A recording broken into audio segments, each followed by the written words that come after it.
Welcome to episode 43 of the Horror Double Bill, the podcast where each week we pair two movies to create something greater than the sum of their parts.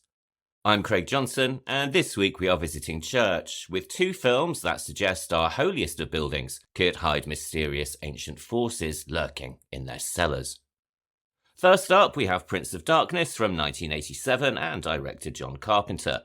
This stars Donald Pleasence, Victor Wong, Jameson Parker, Dennis Dunn and Lisa Blount. Then we jump forward to 2013 for what is, strictly speaking, our first found footage movie of the series.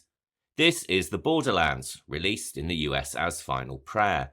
It was directed by Elliot Goldner and stars Gordon Kennedy, Aidan McArdle and Robin Hill. Along the way, we'll be discussing John Carpenter's influences when writing the screenplay for Prince of Darkness, the Quatermass stories of writer Nigel Neal, the career of Donald Pleasence, folk legends from the English county of Devon, fake miracles, and much, much more. But before we do any of that though, as always, I'd just like to mention the key sources that I've used in preparing this week's episode. So, when discussing Prince of Darkness, I have referenced the books The Films of John Carpenter by John Kenneth Muir and John Carpenter, Prince of Darkness by Giles Boulenger. I have also referred to interviews and extras on the Blu-ray special edition release from StudioCanal. And when discussing the Borderlands, I have referred to interviews and features on the Blu-ray release from Second Sight Films and interviews with the director, cast and crew on the websites heyyouguys.com, blueprintreview.co.uk, hmzfilm.com and electricsheepmagazine.co.uk. And I've also referred to the Wikipedia and IMDb pages for both films, as well as members of the cast and crew. Following the success of Halloween in 1978 and The Fog in 1980, John Carpenter continued his winning streak with the dystopian science fiction adventure Escape from New York, which was released in July 1981. Grossing more than $50 million worldwide on an estimated budget of $6 million, this was Carpenter's third successful independent movie in a row, and so it's not surprising that Hollywood studios came knocking at his door. Sadly, as we all know now, his next film, and his first feature for a major studio, was not so successful. His 1982 remake of The Thing, which has gone on to quite rightly be regarded as a classic, was slated by the critics, and more importantly, was also deemed a misfire by the fans, who stayed away in their droves. It would not be until it was released on home video that it truly found its audience, going on to inspire legions of directors, as well as video games, comic books, documentaries, and much, much more. However, this all came far too late for Carpenter, who said of the experience, quote, "I take every failure hard. The one I took the hardest was The Thing. My career would have been different if that had been a big hit, but the movie was hated, even by science fiction fans. They thought that I had betrayed some kind of trust, and the piling on was insane. Even the original movie director, Christian Nyby, was dissing me." End quote. Universal, who were incredibly disappointed by the poor returns, bought Carpenter out of his multi-film contract, and he also lost the opportunity to direct the Stephen King adaptation Firestarter, even though he had already begun working on the project. However, his next film would be another King adaptation. This time it was Christine, released in 1983. Offered to him by friend and producer Richard Kobritz, who had produced the 1979 miniseries of King's Salem's Lot, it's fair to say that Carpenter wasn't too thrilled by the prospect. He hadn't found the source novel to be particularly scary, but realising he needed a job, took on the project, even though he would later say, quote, "For the first time in my life, I made a movie I didn't have a feeling for." End quote. On the plus side, there was little to no interference from Columbia Studios, whom Carpenter later called true gentlemen and professionals. But on the downside, he was still wounded from the response to The Thing, which impacted him to such an extent that he said he messed up Christine.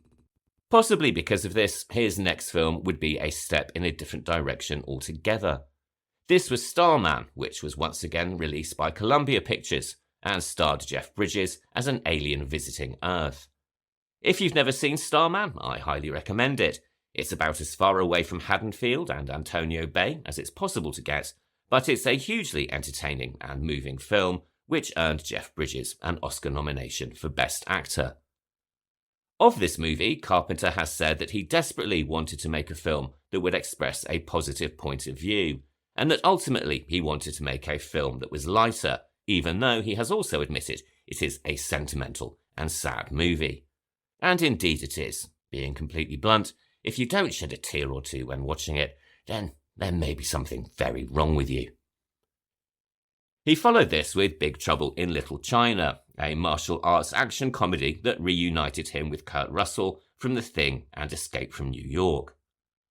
Produced by 20th Century Fox, the production was incredibly challenging.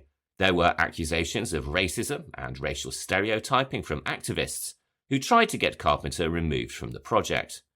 And there was also a significant amount of interference from the studio. In an interview given for the book John Carpenter, Prince of Darkness, Carpenter went into some detail about the extent of this interference. Quote, "Needless to say, they had a few problems with the movie. They didn't like that the white hero was such a buffoon, and that he was being shown up by the Asians. They were afraid that the audience wouldn't think this guy was brave, so they asked me to cut out the humour and emphasise his bravery. Then we got to the preview stage. The audience that saw it really loved it and laughed, so then they wanted me to put the humour back in and go back to what it was. But they still hated the movie though. They didn't want Kurt Russell to play it funny. They wanted him to be an action hero, a real-life action hero, not Jack Burton. They wanted him to be more like Rambo or Stallone. They wanted him to play it straight, and it wasn't a straight film." End quote. Sadly, the film was not a success, something that Carpenter feels was due to bad timing and the fact that it was released in the middle of the hype for James Cameron's Aliens, which would be released just 16 days later. Misunderstood by audiences and critics, it grossed only $11.1 million in the US against a budget of $25 million. It led to the studio effectively closing their doors, but more than that, the experience left Carpenter incredibly disillusioned. At one point following the film's release, he considered writing a book about his experiences in Hollywood, saying that he was burned out on making films. The only thing that stopped him, he later said, was that he didn't have enough to say at the time, and that he also still wanted to make more films. So, while he may have been burned by the studio system, he wasn't out for the count just yet. Tired of studio interference, he decided to return to his independent roots, which may have meant lower budgets, but at least gave him full autonomy. In 1986, he signed a multi-picture deal with an independent production company called Alive Films. They offered to allocate $3 million per movie and complete creative control. All of which brings us on to our first film of the week, which is 1987's Prince of Darkness. This was, of course, directed by John Carpenter and stars Donald Pleasence, Victor Wong, Jameson Parker, Dennis Dunn, and Lisa Blount. And now we are getting into the spoiler section of this week's episode, so, as usual, please approach with caution if you haven't yet seen the film. Prince of Darkness tells the story of a group of graduate students led by quantum physicist Howard Birack, played by James Wong. They have been enlisted by a Catholic priest, played by Donald Pleasence. In the credits, he is listed simply as priest, but in the production notes, he is called Father Loomis, and this is a nod to the character of Sam Loomis from Halloween, which in itself is a nod to the character played by John Gavin in Alfred Hitchcock's Psycho. Loomis has discovered a secret preserved for centuries by a mysterious religious order called the Brotherhood of Sleep. And the secret is a gigantic cylinder of swirling green energy locked away in the basement of a church in downtown LA. Combining their scientific and linguistic expertise, and with the use of a computer, the group decode a medieval text, discovering that the cylinder contains the essence of a being called the Son of Satan. But although the film has more than its fair share of religious trappings, this is not necessarily the Satan that we know from biblical mythology. In Carpenter's world, the being known as Satan is a god of antimatter, existing in another dimension until the moment is right for him to return to Earth to bring about its ultimate destruction. And this return is something that the Son will attempt to accomplish if the green energy in the canister takes corporeal form. Not only that, but Jesus, as it turns out, was not the Son of God, but a humanoid alien who came to Earth to warn of the threat to all mankind. The Catholic Church, thinking that man should be spared from the knowledge that evil is real and physical, hid the secret for centuries behind a veil of religious symbolism.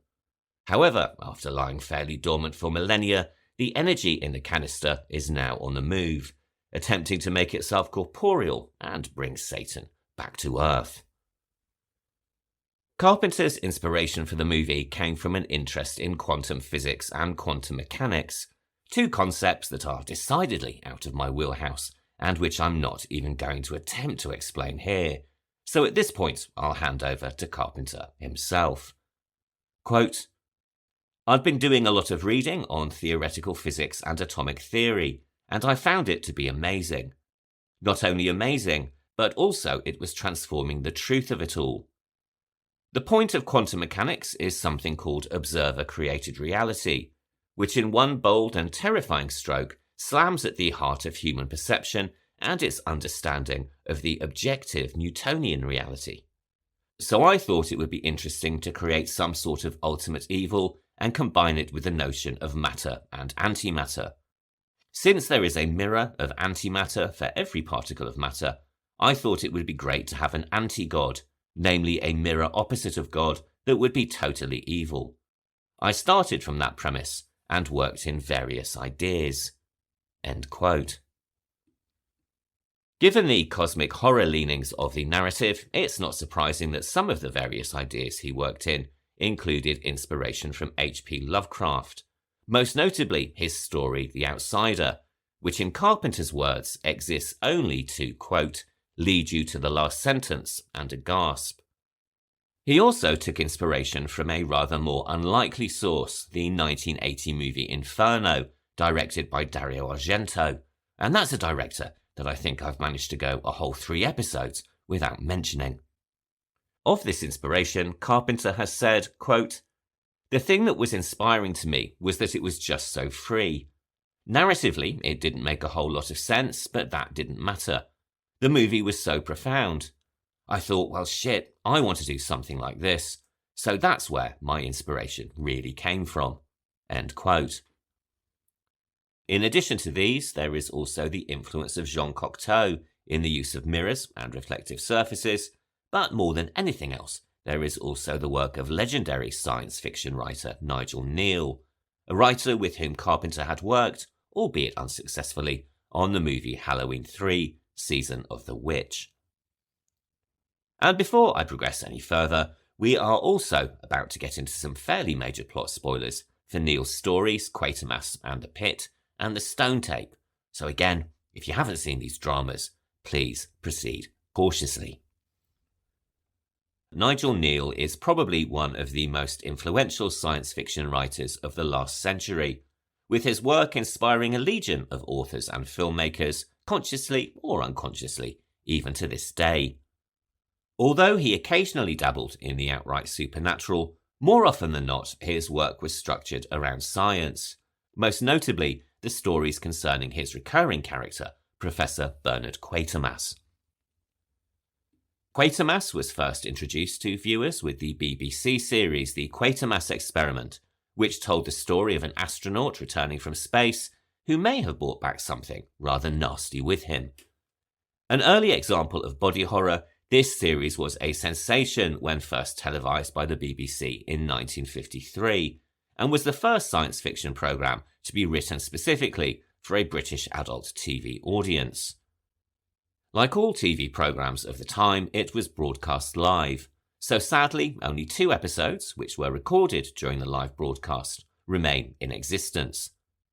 Its first broadcast in July of 1953 coincided rather happily with the coronation of Queen Elizabeth 1 month earlier, an event for which many people had specifically bought TV sets. Opening with an estimated audience of 3.4 million people for the first episode, and increasing to 5 million for the sixth and final episode, it is an early example of appointment to view television. It was then made into a Hammer movie in 1955, the success of which led that studio to switch from crime dramas to science fiction and horror. Professor Quatermass returned to the BBC once again in the autumn of 1955 with the follow-up Quatermass 2. This series told of a nefarious alien plot to take over the Earth while infiltrating the highest levels of government, and you can insert your own jokes here.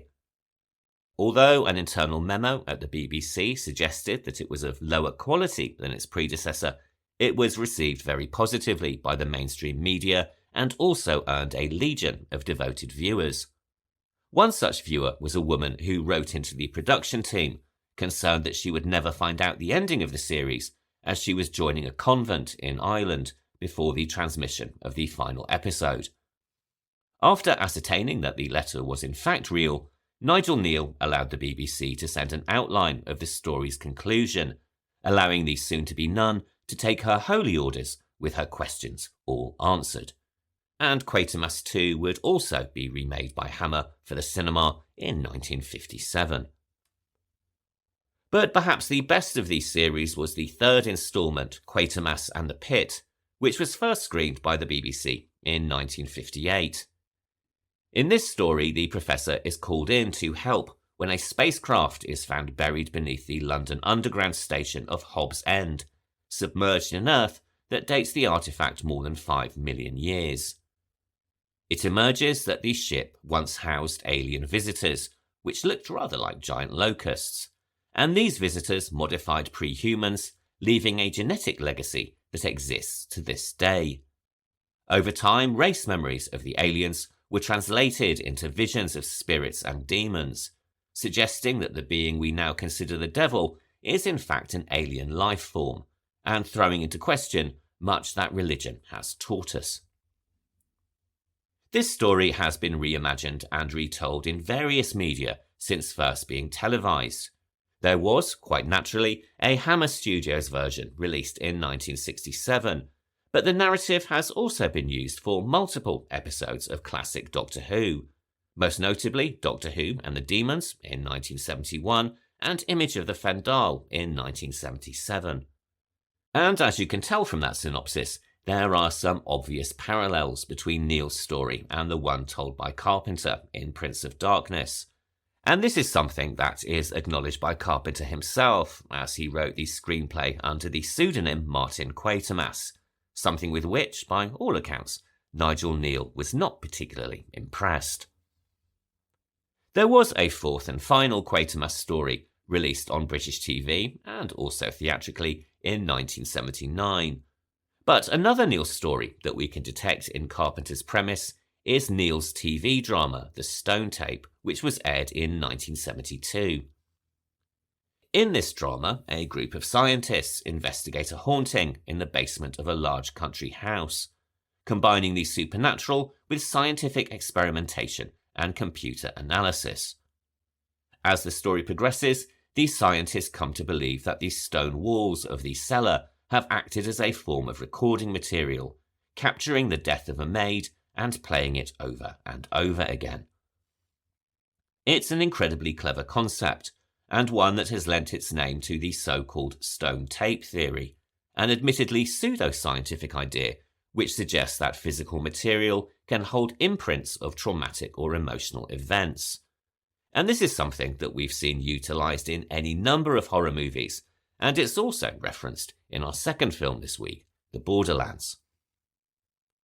So the combination of religion, the paranormal, and science form the basis of much of Neil's work, and we can certainly see this in Prince of Darkness. This is also the first film in which Carpenter dealt directly with religion, even if he suggests that religious philosophy is a convenient cover for something far more threatening, a ploy by the church to ensure that man remained at the centre of the universe. Carpenter has described his concept as rationalized fear and rationalized evil, saying, quote, "The devil is the personification of evil, and I always thought that evil is everywhere. The idea of the devil has always confused me slightly. According to what I understand, and I'm not an expert on this, the devil is Lucifer or Satan, or whatever you want to call it, and he is a saint who rebelled in heaven before earth was created. I'm confused that absolute evil arose in a place of absolute good. How did it happen?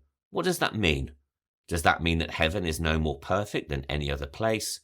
I suppose I'm not convinced, because the literal belief seems so easy." End quote. For the role of the priest, Carpenter cast Donald Pleasence, an actor with whom he had already worked on Halloween, Escape from New York, and, in his role as co-producer, Halloween 2. By this time, the actor and director had become friends, and having read the script, Pleasence asked to play the role. Donald Pleasence was born on October the 19th, 1919, in Nottinghamshire in England, and was the son of a railway station master. Brought up as a strict Methodist in a small village in Lincolnshire, he took part in his first play at the age of 7, and then, in his early teens, produced his school's Christmas concert. He developed his love for acting in the school drama society, encouraged by the school's head of English, a man called Mr. Clay.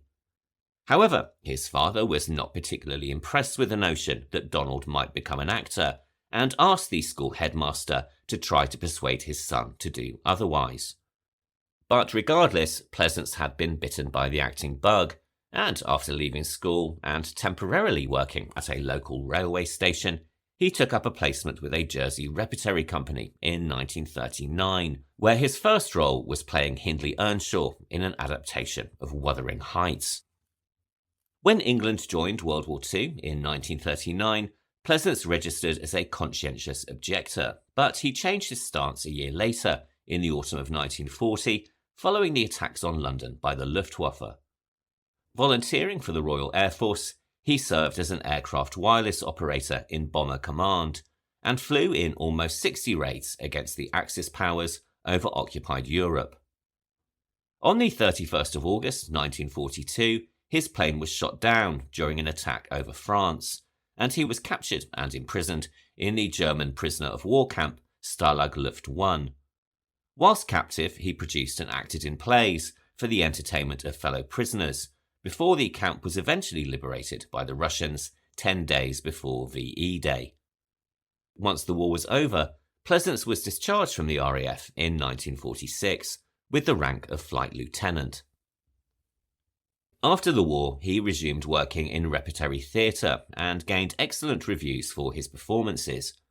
In 1946, he made his TV debut in a programme called I Want to Be a Doctor, and he continued alternating between stage and TV work before making his movie debut in 1954. This was in a British comedy film called The Beachcomber, but other roles worth mentioning include his performance in the 1956 TV adaptation of 1984, in which he appeared opposite Peter Cushing, and also 1959's Look Back in Anger, in which he appeared alongside Richard Burton. In 1960, he appeared in his first horror movie, The Flesh and the Fiends, playing the grave robber William Hare in a film that was directed by John Gilling and which also reunited him with Peter Cushing.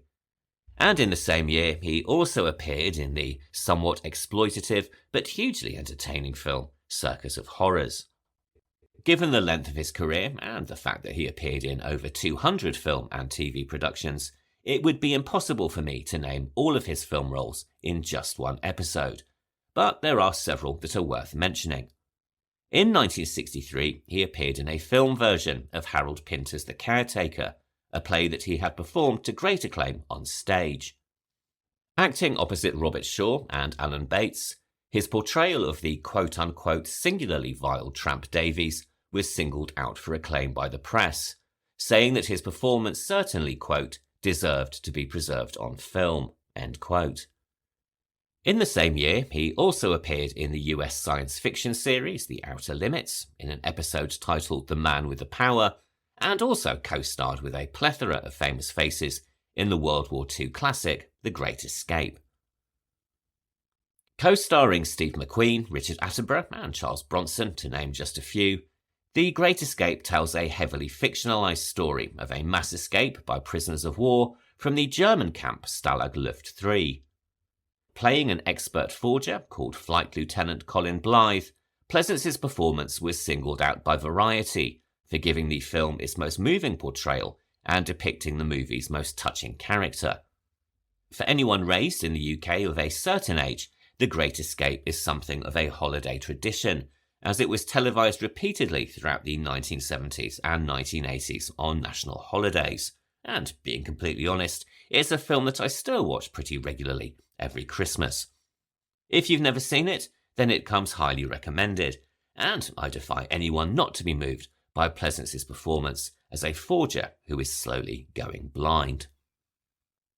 Of course, Pleasence was able to draw on his own experiences being an actual prisoner of war in Stalag Luft 1, but when he offered advice to director John Sturges, he was told to keep his opinions to himself.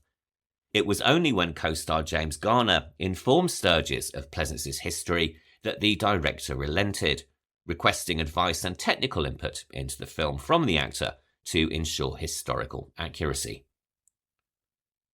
In 1966, he starred in Roman Polanski's film Cul-de-sac, and also appeared opposite Raquel Welch as a villainous scientist in the sci-fi fantasy movie Fantastic Voyage.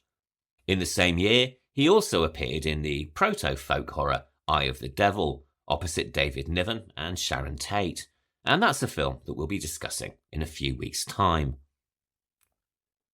Perhaps one of his most famous roles came a year later, in 1967, when he played Bond villain Blofeld in You Only Live Twice. Starring opposite Sean Connery, Pleasence gives such an iconic performance that it would go on to inspire Mike Myers to create the character of Dr. Evil in the Austin Powers movies 3 decades later.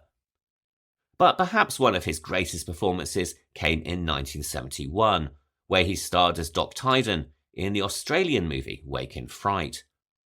This is one of only 2 films to be screened twice at the Cannes Film Festival, once on its 1971 release and once again in 2009 when it was selected as a Cannes Classic title by Martin Scorsese. At the second screening, Scorsese said of the movie, quote, "Wake in Fright is a deeply, and I mean deeply, unsettling and disturbing movie. I saw it when it premiered in Cannes in 1971 and it left me speechless. Visually, dramatically, atmospherically and psychologically, it's beautifully calibrated and it gets under your skin one encounter at a time." End quote. Pleasence has been rightfully praised as giving a tour de force performance, one which the British Film Institute has called a highlight in the actor's career. And if you're more used to seeing him as Dr. Loomis, or indeed even Father Loomis, I highly recommend giving Wake in Fright a look. Though, do be warned, Scorsese was not joking when he said that the film is disturbing. Also in 1971, he appeared in the debut feature from George Lucas, THX 1138. A year later, in 1972, he played the lead role of Inspector Calhoun in the horror movie Deathline, an early film about cannibalism that saw him confronting both a cannibalistic killer and the British establishment, personified in a relatively small but memorable role by Christopher Lee. In 1973, he starred in the almost but not quite amicus anthology film Tales That Witness Madness, playing a scientist in the wraparound story. This film gets quite a bad rap, perhaps deservedly so when compared with the anthology films actually produced by Amicus, but any movie that features Joan Collins going head-to-head with a living tree still has plenty going for it, in my book. Less enjoyable was a film he made a year later, called The Mutations, also released in some regions as The Freakmaker. In this, he plays a mad scientist who is trying to make human-plant hybrids, and it's a pretty dreadful film. It opens with almost 7 minutes of footage of plant life springing from the ground, and ends with Pleasence being killed by a being that is half man, half giant Venus flytrap. Fortunately, in the same year, he also made the brilliant From Beyond the Grave, a film that we covered back in episode 29, in which he co-starred for the only time with his daughter Angela. Other memorable roles of the period include the villainous Duranian in Disney's 1975 movie Escape to Witch Mountain, Heinrich Himmler in the 1976 World War II movie The Eagle Has Landed, and Melchior in the 1977 TV miniseries Jesus of Nazareth. But it would be in 1978 that he would secure the role for which he is best known to horror fans, that of psychiatrist Dr. Sam Loomis in Halloween.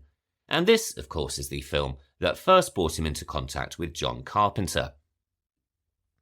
Of their initial discussions, Carpenter later recalled, quote, "Donald Pleasence put me through several hoops. I was in awe of him. In our first meeting, Donald told me his daughter had seen Assault on Precinct 13 in London and thought he should work with me. So, he declared, he was only doing the role because his daughter told him to. And then he stated that he didn't understand the script for Halloween or his character. I was reeling. Only later, after we had become close friends, did I realise that he was finding out how much I loved the movie I was making and the extent of my own commitment." End quote. Pleasence would go on to reprise the role in many of the sequels, and would work with Carpenter again in 1981 on Escape from New York, in which he played President John Harker, the object of Kurt Russell's rescue mission.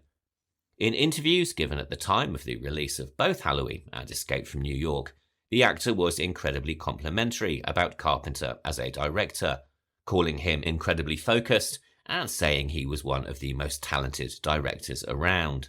So it's little surprise that he was so keen to work on Prince of Darkness, particularly once he had read the script. He later said that the film was dealing with things that were beyond human understanding, a subject that he had always found fascinating. And his performance in the film is very good, playing a priest suddenly struck by doubt as he realises that everything he has been led to believe has been a lie. And while he may not have caught the horror zeitgeist as much as Halloween's Sam Loomis, I would suggest that the priest is an even braver character. After all, Loomis might have had a gun, but here Pleasence battles an unkillable, regenerating evil with a fire axe, and you can't get much braver or determined than that. In addition to the big questions about religion and science, Carpenter also addresses two key issues of the day, or at least in the view of many retrospective critics. Several people have suggested that Prince of Darkness is in fact an allegory for the AIDS crisis, though it has to be said that I've not been able to find any commentary on this from the director himself. Nevertheless, the fact that the evil is spread by an exchange of fluids, often in a highly sexualized fashion, is certainly significant. HIV and the associated disease AIDS first came to public attention in 1981, with the first news story appearing in a gay newspaper, New York Native, on the 18th of May. 1 month later, on June the 5th, came the first clinical reporting of 5 cases in the US. In its early days, the disease had no official name and was often referred to by way of diseases associated with it, such as lymphadenopathy, Kaposi sarcoma, and opportunistic infection. At one point, incredibly depressingly, the CDC referred to it as the 4H disease, as the syndrome seemed to affect what they called heroin users, homosexuals, haemophiliacs, and Haitians. Another term that was suggested was GRID, which stood for gay-related immune deficiency. However, once it was determined that the disease was not isolated to the gay community, it was renamed, and the term AIDS, acquired immune deficiency syndrome, was introduced at a CDC meeting in July 1982. By 1985, there was an 89% increase in new cases compared with 1984, and the death of Hollywood star Rock Hudson, also in 1985, both elevated public awareness and, sadly, also public prejudice. Misinformation regarding the disease was rife, with many fearing that it could be spread through casual contact, leading to severe discrimination against gay men, people who were seen as high risk, and of course people who had already, very sadly, developed the illness. By 1986, when Carpenter began making his movie, 44% of Americans reported avoiding places where gay men might be present, and by the end of the year, the crisis was no longer considered a localized health issue, but a major national epidemic. By the end of the year, 12,000 Americans had died of the disease, many suffering not just with the terrible symptoms, but also from the prejudice and bigotry associated with it. On May 1st, 1986, the associated virus was named Human Immunodeficiency Virus, or HIV. Given this landscape, it's hard to imagine that Carpenter's film, with an infection spread through exchange of fluids, is not making some form of commentary.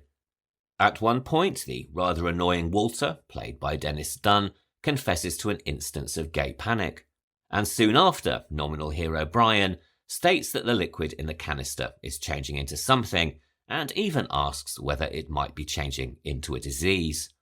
And later, when the possessed Susan infects computer scientist Kelly, the sexualization of the attack is pretty hard to miss. Film critic John Kenneth Muir has certainly highlighted this, saying, quote, "Carpenter's Prince of Darkness made the AIDS metaphor even more explicit, with an evil force passed between partners by, well, there's no polite way to say it, ejaculated fluid." End quote. He goes on to address another issue highlighted by the film, which was the epidemic of homelessness, an issue exacerbated by the policies of then-President Ronald Reagan, who once said that very often people were, quote-unquote, homeless by choice. Playing on middle-class fears of the homeless and less fortunate, in the film, the first people to fall under the influence of the son of Satan's powers are the homeless community of downtown Los Angeles. This group are led by rock musician Alice Cooper, who became involved in the film due to his manager Shep Gordon, who was one of the producers from Alive Films. Cooper was invited to set and later recalled going to watch the filming. Whilst there, Carpenter suggested that Cooper could play one of the characters, an idea which the musician thought would be funny, suggesting that they could then see how many people recognised him when it was screened. Carpenter then suggested that maybe Cooper could be the group's leader, and as the character didn't have any lines, the musician agreed. Cooper, a long-term lover of all things horror, had for several years incorporated rather gruesome illusions into his stage act, rather in the vein of the French theatrical tradition of Grand Guignol. These included death by guillotine, electric chair execution, and on one occasion in 1987, death by a hanging gallows, which very nearly came to be a case of life imitating art. In one show, the safety harness snapped, resulting in the musician being momentarily knocked unconscious when he fell 8 feet. Another illusion was a gory stabbing with a microphone stand, a trick that Carpenter had been very impressed with when he had seen it in concert. He then asked if he could use the trick in the movie, and this led to the stabbing by bicycle scene when Cooper's character kills the departing scientist Etchison. And incidentally, if you listen very closely, on Etchison's Walkman one can briefly hear a song that Cooper wrote for the movie, called, rather unsurprisingly, Prince of Darkness. Cooper, whose real name is Vincent Fernier, is an undeniable screen presence, which is hardly surprising given his years of performing as his manic alter ego Alice. Though, that being said, perhaps the most unnerving moment regarding the homeless doesn't come from Cooper, but instead from a woman very early on in the proceedings, who grabs the priest by the arm and then tells him in a distorted voice, "It's so wonderful what you're doing, Father, opening the church again." The death by bicycle is probably the film's most memorable kill, and it has to be said, for anyone expecting the over-the-top special effects of The Thing, the killings may come as a disappointment. Though, to be fair, this of course is the difference between a film that cost $15 million and one that cost $3 million. And also, this is not a film about murders, although there are several of those. It's a film about ideas, and it is the concept rather than the killings that is the most frightening thing. And in any case, there are still some gruesome moments, particularly Kelly's makeup post-possession, which was created to make it look as though she'd been burned alive. Carpenter has said that because the story is about an anti-god, the effects needed to be graphic and frightening. Quote, "They needed to be hardcore. We had a very small budget for special effects. There was literally zero budget for them. It was difficult. We did a lot of groundbreaking things in Prince of Darkness because of budget limitations." End quote. But if working on a restricted budget required an enormous amount of creativity in terms of visual effects, some of these were, in hindsight, possibly a little foolhardy. The reflective mirror through which Satan attempts to emerge was actually a pool of mercury emptied from some of the equipment, and while it certainly works for the film, it's doubtful that anyone would attempt such a thing today, given mercury's high levels of toxicity. This scene, which was inspired by Jean Cocteau's 1950 movie Orpheus, occurs at the climax, when the much-transformed Kelly, now the son of Satan, attempts to pull her father into the world, leading to the moment of self-sacrifice from Catherine. This is preceded by a very nicely judged moment from actress Lisa Blount, who watches with a combination of horror and panic as she is forced to choose between saving love interest Brian and saving the world. Opting for the latter, she throws herself and Kelly into the mirror, an effect which was achieved by filming at a swimming pool in Los Angeles. Another memorable moment is the second death of Frank, played by Robert Grasmere, who was originally one of the special effects team until Carpenter thought him suitable for a role and encouraged him to go on camera. Initially stabbed to death in a frenzied attack by one of the homeless, he reappears in the parking lot later, uttering the immortal line, quote, "I have a message for you, and you're not going to like it. Pray for death." End quote. What is most disturbing about this sequence, for me at least, is not so much the line, or even the fact that he then collapses into a pile of bugs. It is the burbling and gurgling nature of his voice when he first draws attention to himself by calling out hello.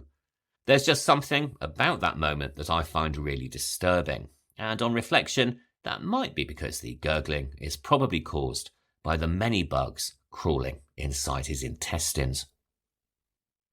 Bugs and insects are recurring images in the movie, serving to remind us of man's actual place in the world compared with the horrors that are trying to be reborn. We are no more important or relevant, Carpenter seems to be saying, than mere insects, a nod to the futility of existence that underpins so much of cosmic horror.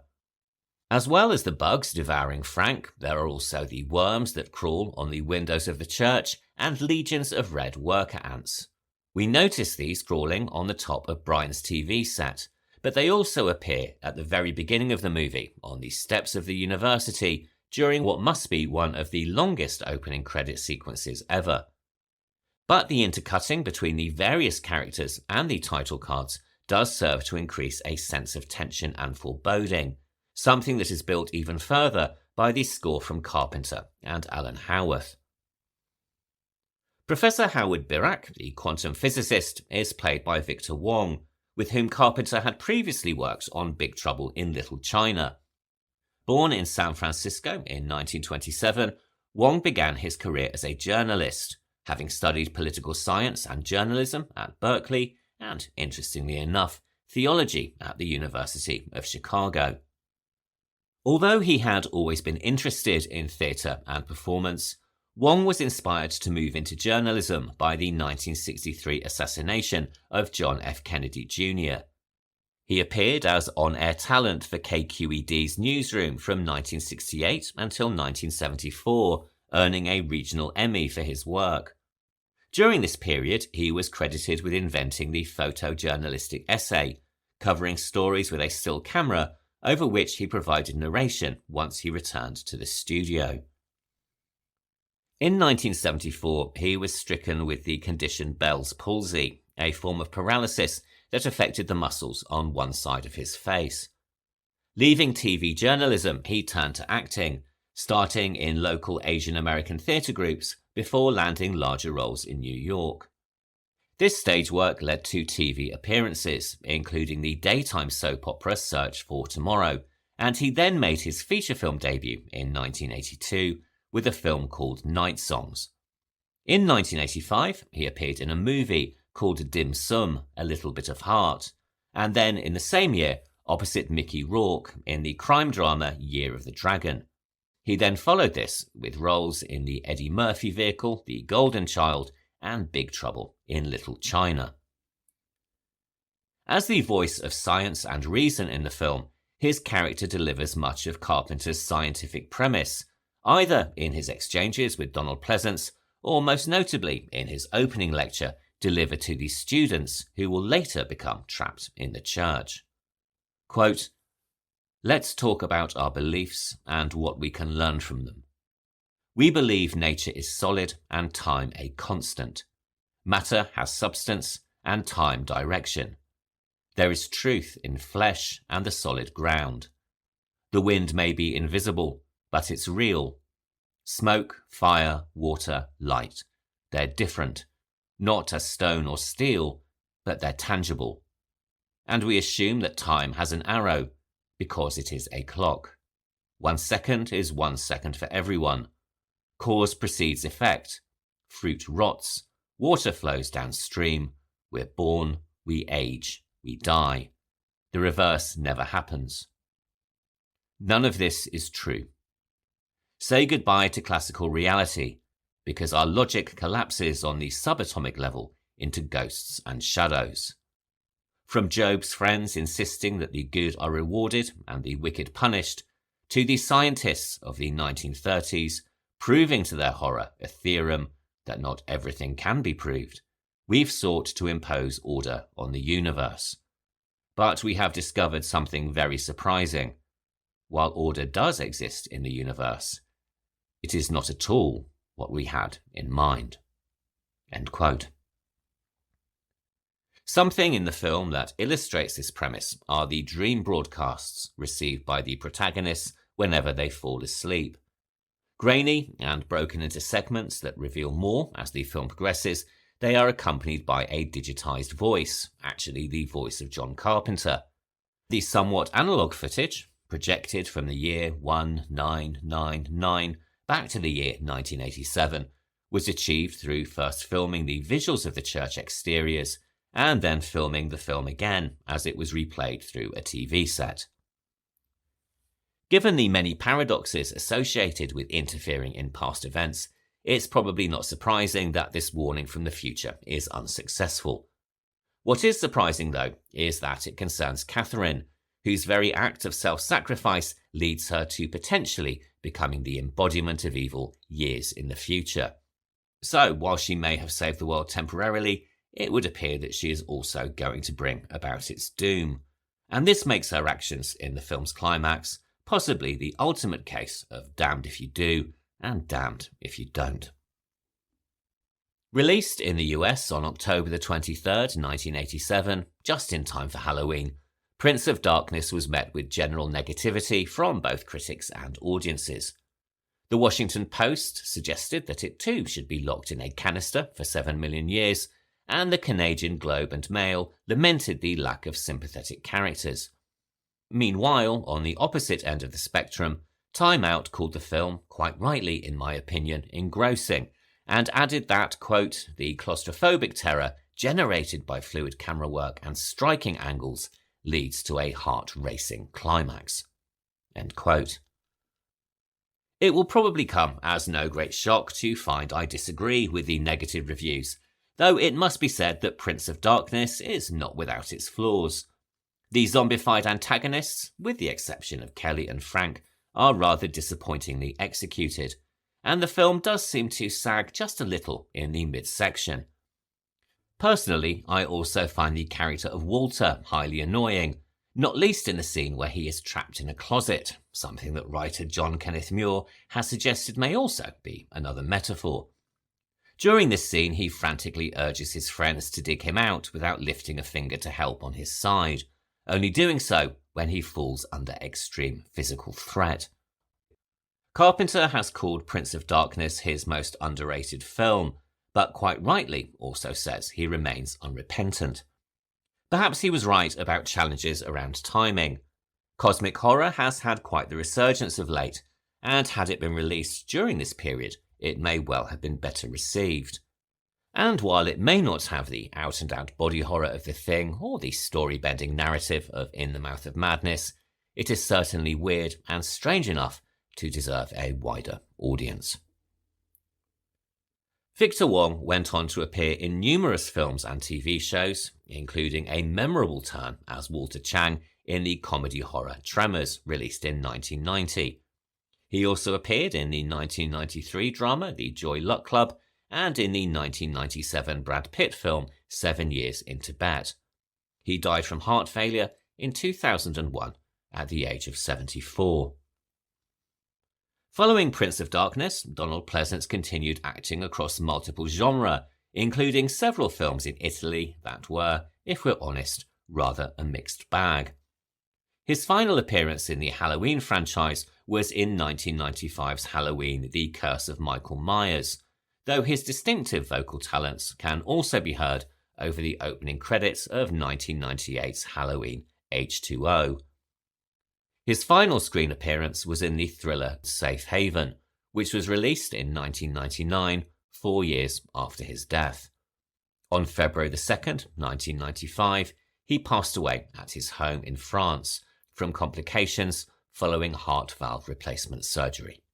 He was 76 years old. All of which brings us on to our second film of the week, and another church with something nasty lurking in the basement. This is the Borderlands, which was released in the US under the rather awful title of Final Prayer.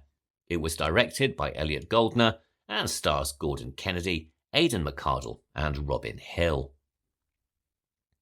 The Borderlands began life as an idea from Metrodome, a UK film distributor behind releases like 2003's Monster, 2009's The Secret in Their Eyes, and the lyrical schoolyard mystery The Falling, released in 2014.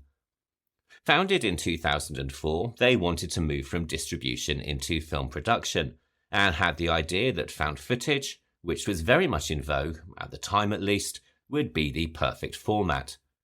The inspiration for the story came when executive producer Jez Vernon was on holiday in Dartmoor in Devon, England, and had been struck by the sight of the tourist attraction of Brent Tor. This is a rock outcrop in the middle of Dartmoor made up of lava, on which stands the Church of St. Michael, a 12th century building which still functions as a church to this day. As well as the incredibly cinematic positioning, Vernon had also been beguiled by local legends surrounding the building. These can be found on the tourism website dartmoor.gov.uk, and I'm going to read directly from the homepage here. Quote, "The giants were all dead, and the witches had fled to Wales, but one evil genius still remained. The devil roamed the moor, looking for victims and terrifying the countryside.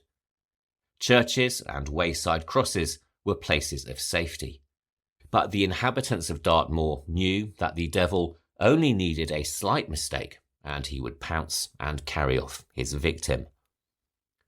One day, a rich merchant ship was sighted, making her way up the channel, bringing spices and silks from the east. The devil had been a long time without any victims, thanks to the vigilance and care of the Moor people, so he decided to wreck the ship and destroy its merchandise. That night he created a terrible storm. The wind roared, driving the ship towards the rocky coast, and the thunder rolled threateningly.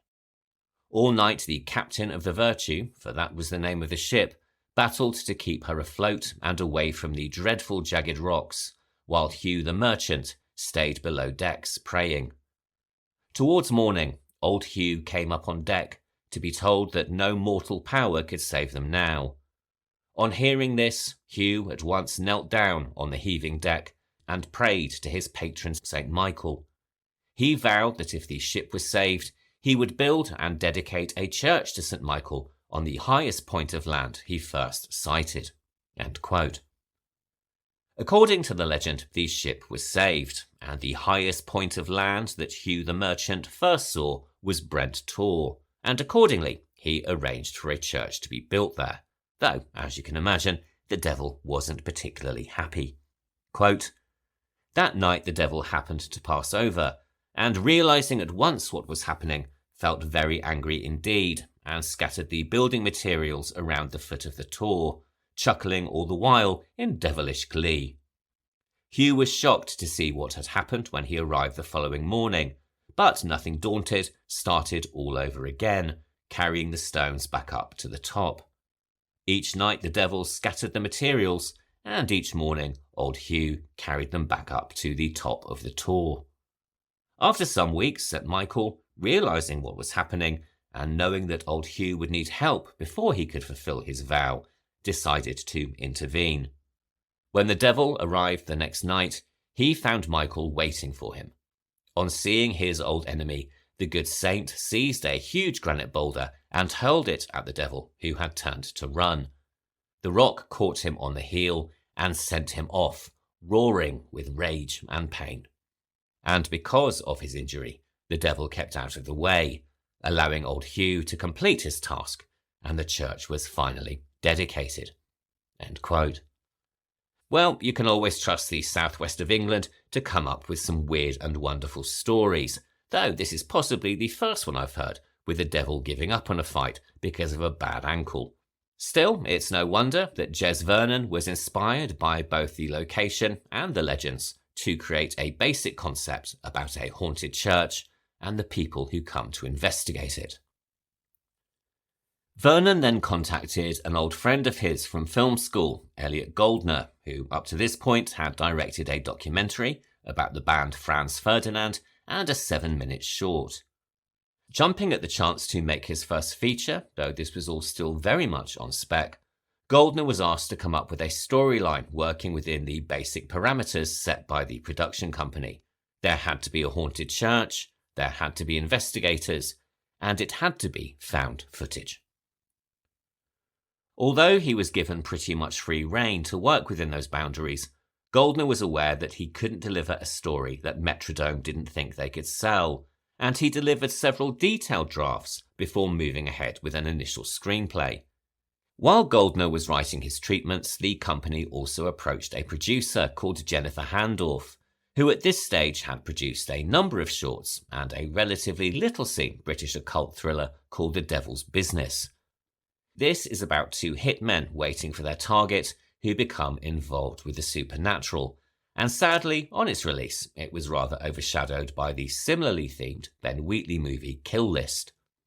But Metrodome were the distributors, and this movie led them to believe that she would be right for their first project. In an interview given for the Second Sight Blu-ray release of the film, Handorf remembered the story going through several different stages during its development. Initially, she said, Vernon was looking for a found footage version of Whistle and I'll Come to You, and it would have been a story about someone out in the middle of nowhere with an entity bearing down on them. The idea of including the Vatican and investigation of supposed miracles came after this, and Handorf went on to say that, quote, Elliot did a ton of research on Catholicism and on the mysteries of the Catholic Church, which I think was really helpful in keeping the realism. And then from that point, we did several iterations with my input, and then with Jez's input, and then special effects artist Dan Martin's input as to what he could do and what he could create. It was quite a reactive process. When we saw the location, there was another version of the script, then there was a dialogue pass on the script, and then the actors did loads of improvisation on the scenes. So that was another write on it. Then we had additional scenes scripted that we filmed during pickups. End quote. So, as we can see, creating the story was quite the iterative process, with changes made before, during, and after production to create the rather unnerving film that we see today. And now we are getting into the spoilers, which will include the ending, so all usual warnings apply from this point forward. The Borderlands follows 3 men assigned by the Catholic Church to investigate supposed miracles in a small, isolated parish church located in the southwest of England. Deacon, played by Gordon Kennedy, is a Benedictine monk who is struggling with both his faith and with alcohol following an investigation in Brazil that went horribly wrong. Gray is a technology expert hired by the church to ensure that all events are captured on film, and it would also appear that he has been told to keep an eye on Deacon's drinking. Staying in a cottage rented by the church for the investigation, the two form a typical movie odd couple, one grouchy, bad-tempered and cynical, and the other light-hearted, boisterous and down-to-earth. Forced to share a bedroom, they squabble over driving, smoking, Deacon's drinking and jigsaws, but are soon joined by Mark, a priest who is far stricter and clearly believes in running a tight ship and following all regulations. As in Prince of Darkness, the investigation is as much scientific as it is spiritual, an approach that reflects the actual practices of the Dicastery for the Causes of Saints, the body of the Catholic Church that is responsible for approval, beatification and canonization, the final 3 stages that lead to sainthood. Within the Catholic Church, there are in fact 4 stages to the process. The first is servant of God or initiation, which occurs 5 years after the person's death. At this point, the local bishop investigates the person's life for evidence of heroic virtue or martyrdom, and, if deemed appropriate, the person is given the title of servant of God and moves on to the next stage. This is known as approval, when the evidence gathered by the bishop is sent to the dicastery, where it is then reviewed. If approved by the Pope, the candidate is declared venerable before the next stage is begun. This stage is beatification, where a miracle performed by the intercession of the candidate must be verified. However, for martyrs who have died in the name of the Lord, this step is often deemed unnecessary. The final stage is canonization, where a second separate miracle is required and verified, at which point the candidate is canonized by the Pope and then declared a saint. The dicastery formed part of Goldner's research while writing one of the original drafts of the screenplay, and it was this research that informed the scientific approach to the investigation as well as Deacon's cynicism, as he is here playing the part of the devil's advocate. In an interview given at the time of the film's release, Goldner said of this, quote, "The nature of their work is totally paradoxical. In order for something to be a miracle, it has to be scientifically impossible. So they attack these cases with a very scientific zeal, trying to exhaust all of the rational explanations. There was a canon lawyer who was known as the devil's advocate. If a postulator was making a case for someone to become a saint, the devil's advocate would argue the case against the miracle. Pope John Paul II abolished this office and made a whole load of other sweeping changes during his time in office, and the Vatican was dubbed the Saint Factory. He decided that having more saints was a way to connect with ordinary folk, and so, under his tenure, there were more saints created than during the papacies of all of the other popes back to the first millennium." End quote. So there's much to be gained from faking miracles, it would seem, and Deacon would know. In the pub, he recounts the story of a supposed stigmata, which Gray claims must be real because, quote, "You can't fake stigmata.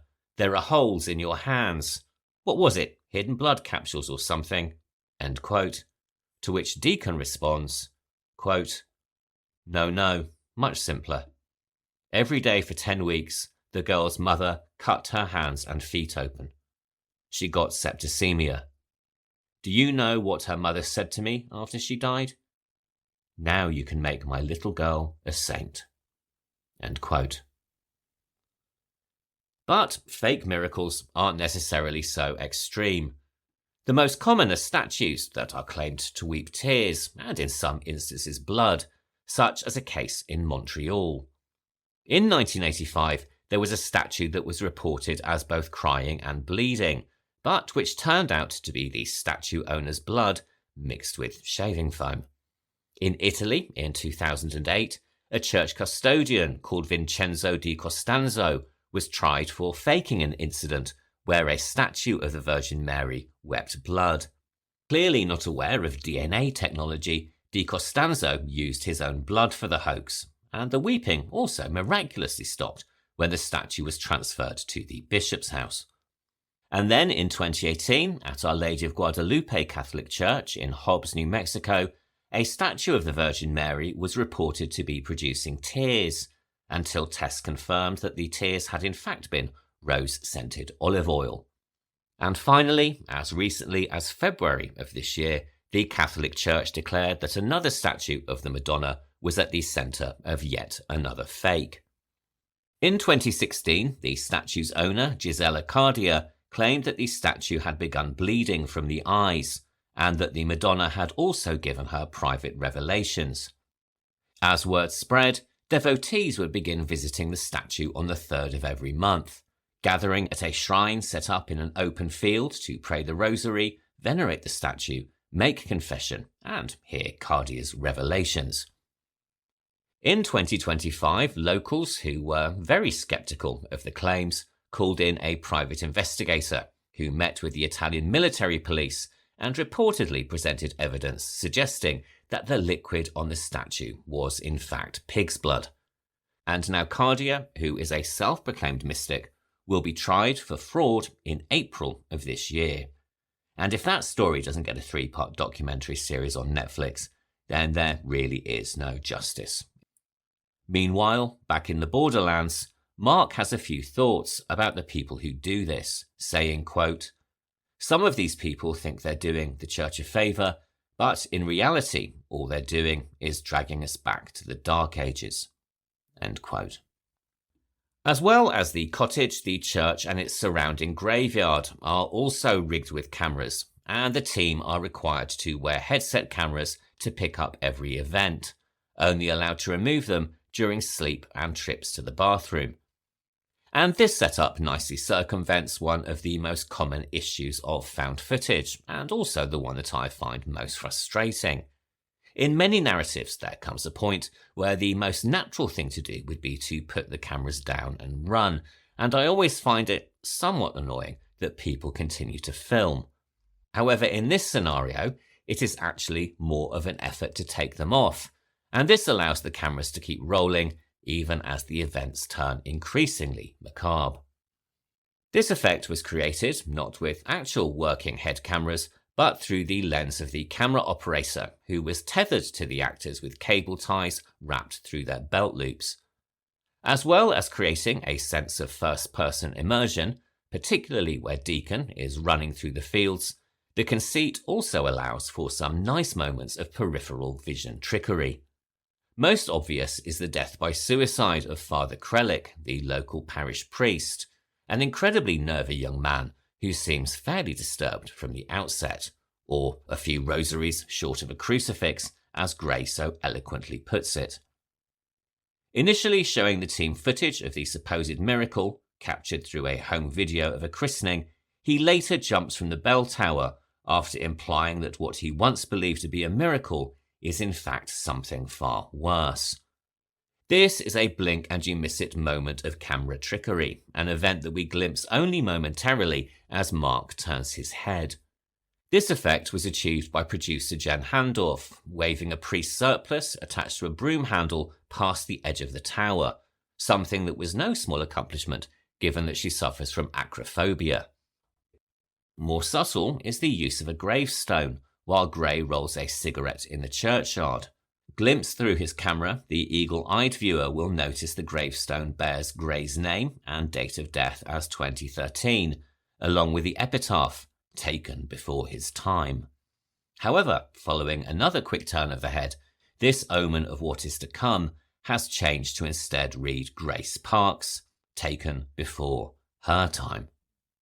The multi-camera setup also allows for more variety. As well as the perspectives of the 3 investigators, we also have scenes recorded on the cameras in the cottage kitchen and also in the church when Father Krellick comes to pray.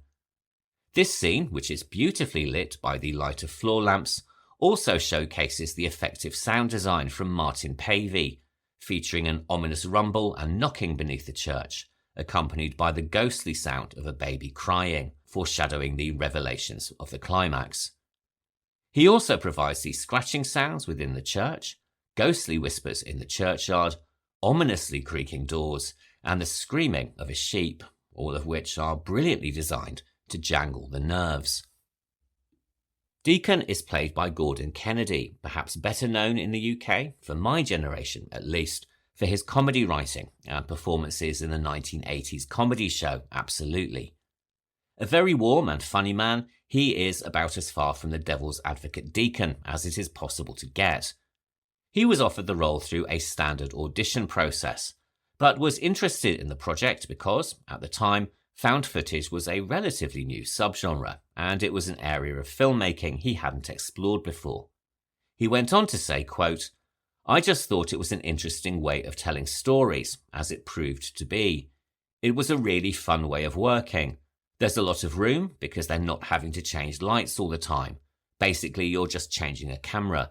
So there's a lot of room to move things around and work on stuff and improvise a bit." End quote.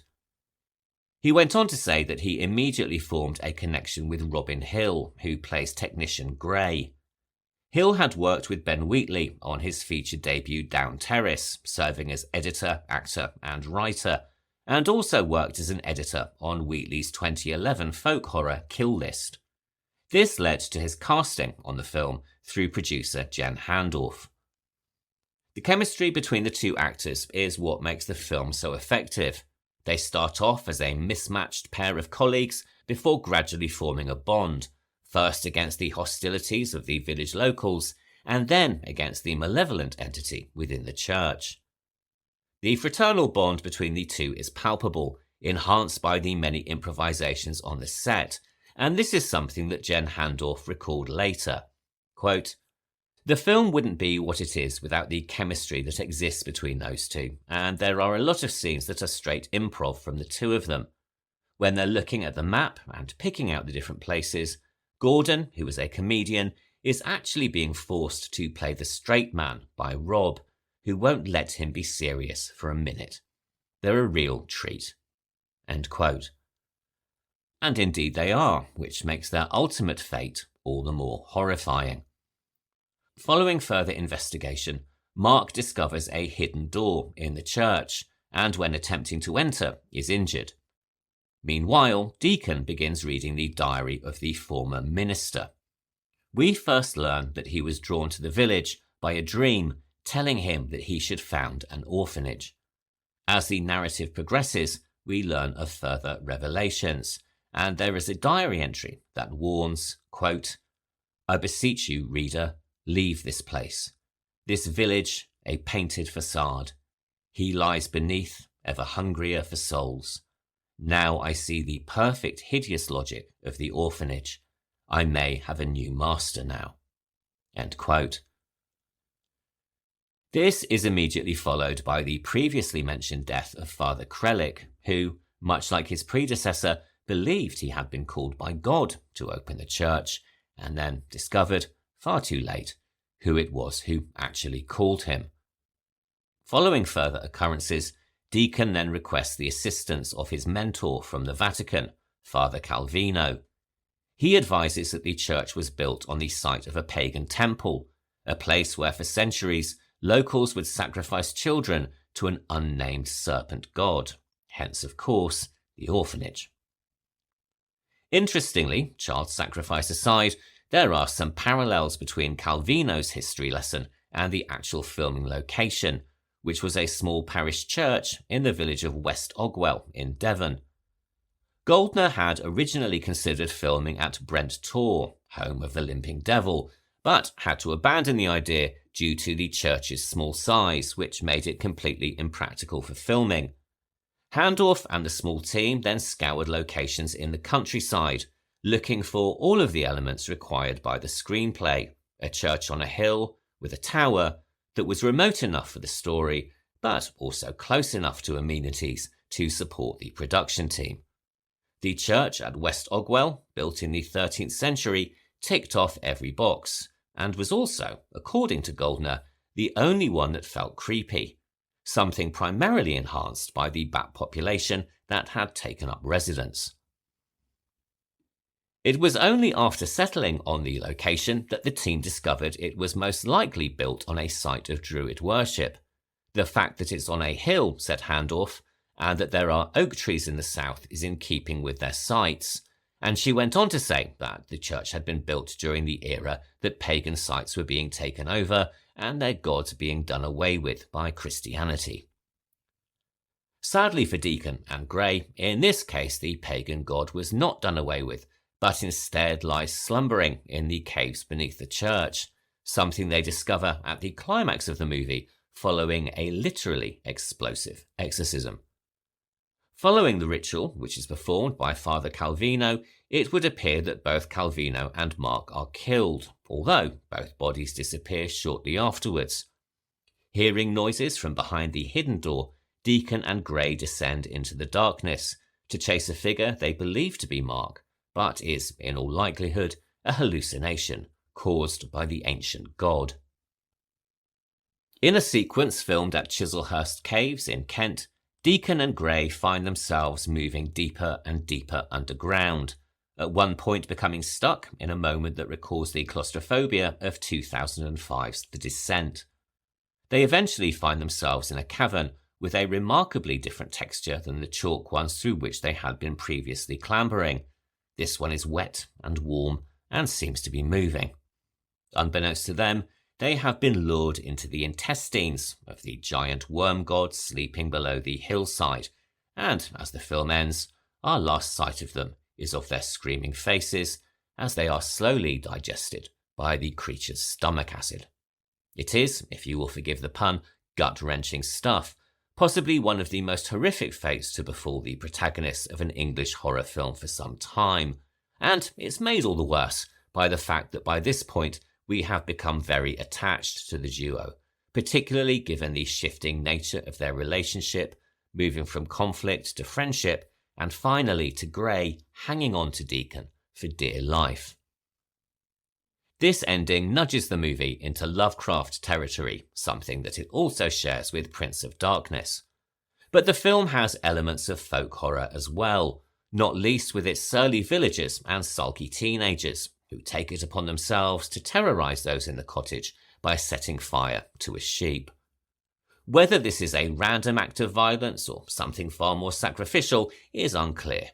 Already in the film, we have seen spools of audio tape draped over a hedge, something that Deacon explains is a result of Satanism, and that people record spells and curses on it.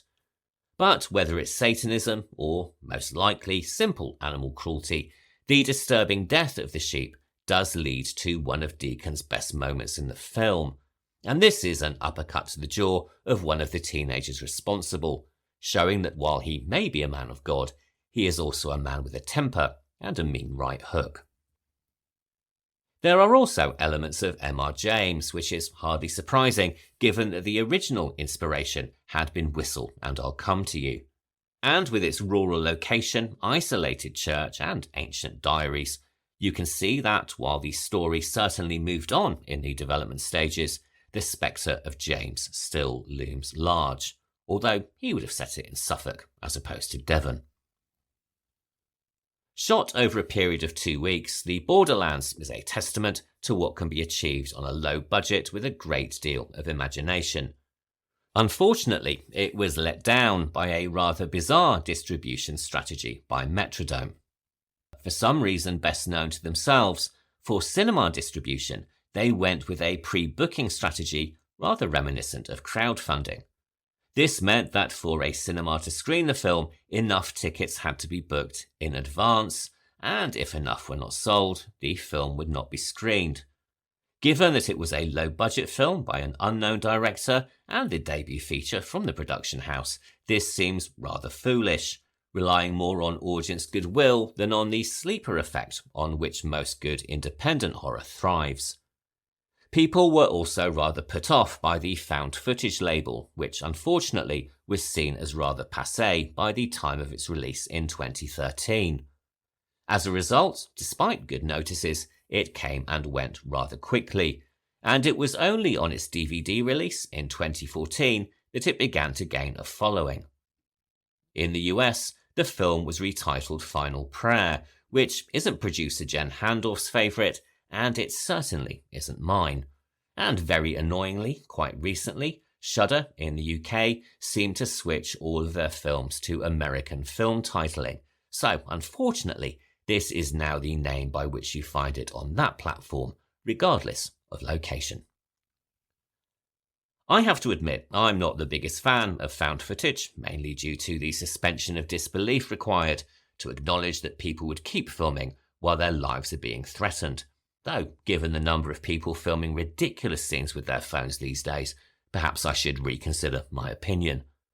But this one for me really works, partly down to the performances, particularly from Gordon Kennedy and Robin Hill, partly down to the Lovecraftian and Jamesian and folk horror elements that permeate the screenplay, and also partly down to the fact that I find it spectacularly creepy.